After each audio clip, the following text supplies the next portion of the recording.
William Wallace, born in 1270, probably near Paisley, Renfrew, Scotland, died August 23, 1305, London, England. He was one of Scotland's greatest national heroes and the chief inspiration for Scottish resistance to the English King Edward I.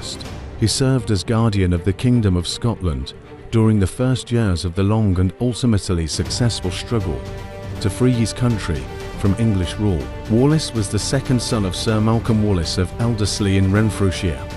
The elder Wallace was a minor landowner and a vassal of James, 5th Steward of Scotland.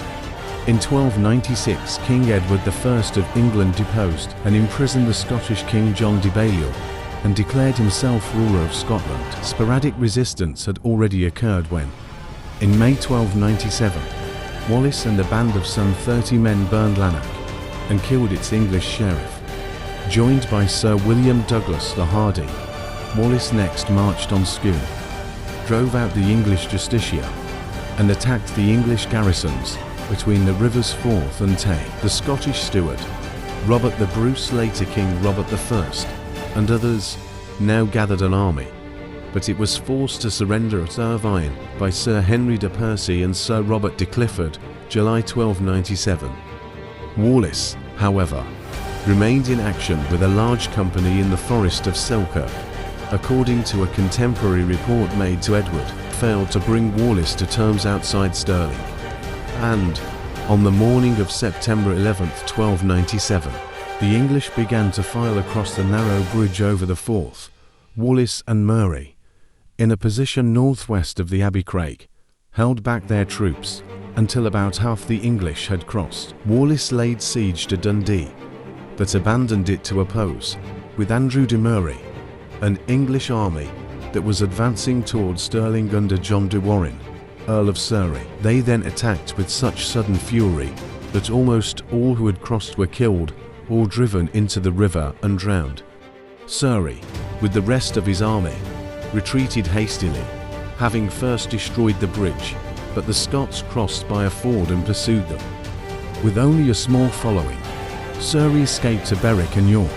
For the moment, Scotland was almost free of occupation. A letter long survived in which Murray and Wallace, writing from Haddington on October 11th, urged the Hanseatic towns of Hamburg and Lubeck to resume trade with Scotland, now recovered by war from the power of the English. Murray, who had been wounded at Stirling Bridge, died soon afterward. Wallace now ravaged Northumberland and Cumberland, burning Alnwick and besieging Carlisle. To the monks of Hexham, however, he granted special protection.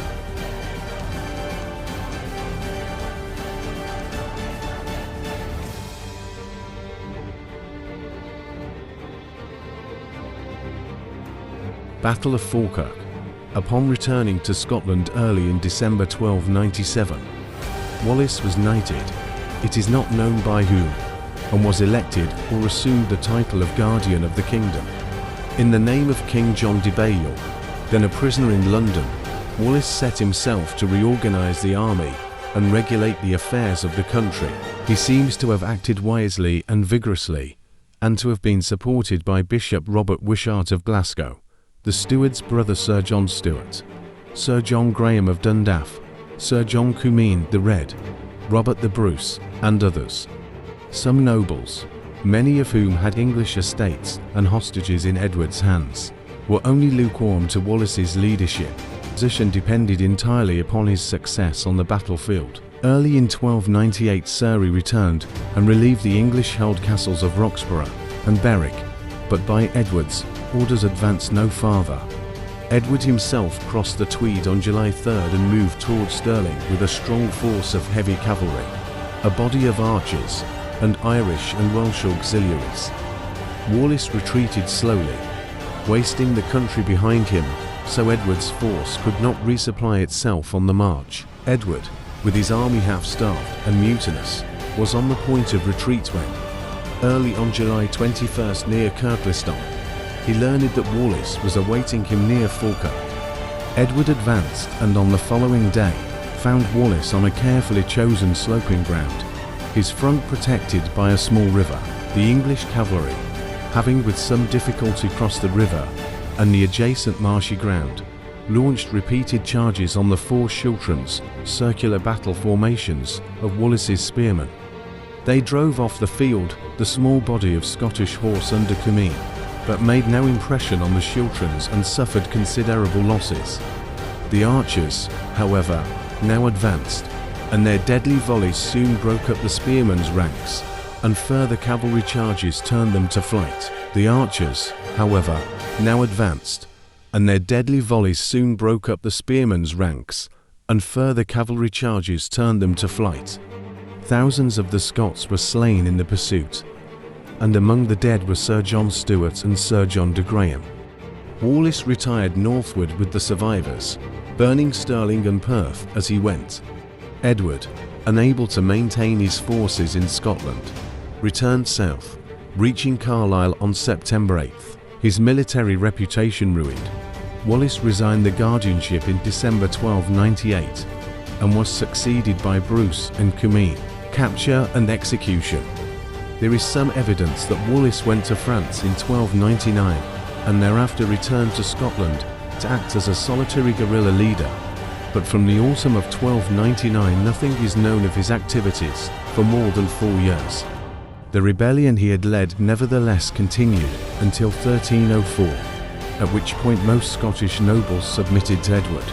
How much this continued resistance was due to Wallace's influence is uncertain, but Wallace was the one leader to whom Edward would never offer any terms of capitulation, and whom he most persistently tried to capture. On August 5, 1305, Wallace was arrested near Glasgow by Sir John Menteith, and, according to two early chroniclers, by treachery. He was carried to Dumbarton Castle, and then to London, having possibly been brought before King Edward along the way. On August 23, 1305, Wallace was conveyed to Westminster Hall, where he was indicted and condemned to death. There was no trial because he was declared a traitor to the king. Wallace emphatically denied this charge, as he had never sworn allegiance to Edward. That same day he was hanged, disemboweled, and finally beheaded and quartered at Smithfield. His head was set on London Bridge, and his limbs exposed at Newcastle, Berwick, Stirling, and Perth. In 1306 Bruce raised a rebellion that eventually won independence for Scotland.